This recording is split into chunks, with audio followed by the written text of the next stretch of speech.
মহেশতলায় SBI ব্যাংকের লুটের ঘটনায় ব্যাংকেরই প্রাক্তন গ্রুপ ডি কর্মী আরিফ হোসেন, তার স্ত্রী রুবিনা এবং আরিফের ভাই সোয়েব হোসেনকে আজ আদালতে নিজেদের হেফাজতে চেয়ে কোর্টে নিয়ে গেল পুলিশ। উল্লেখ্য, গত 25শে নভেম্বর মহেশতলা স্টেট ব্যাংক শাখায় দুঃসাহসী লুটের ঘটনা ঘটে। তার তদন্তে নেমে পুলিশ 66 লক্ষ টাকা সোনাদাহানা উদ্ধার করতে সক্ষম হয় এবং স্বামী স্ত্রী এবং তার আত্মীয় নিয়ে 3 জনকে গ্রেপ্তার করে।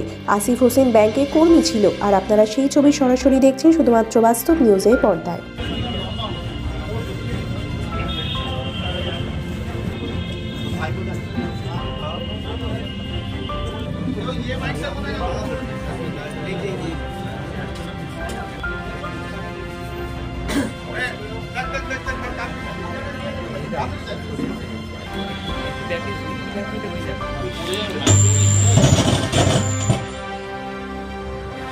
Hello.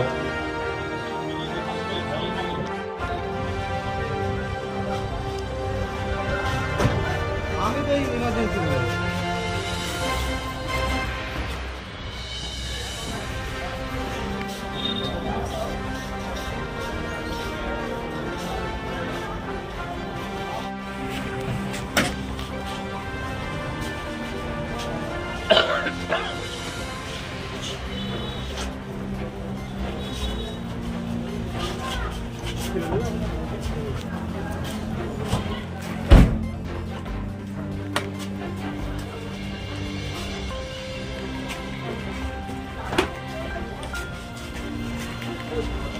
আরে ভাই ব্যাংকে ডাকাতি করলে কেন?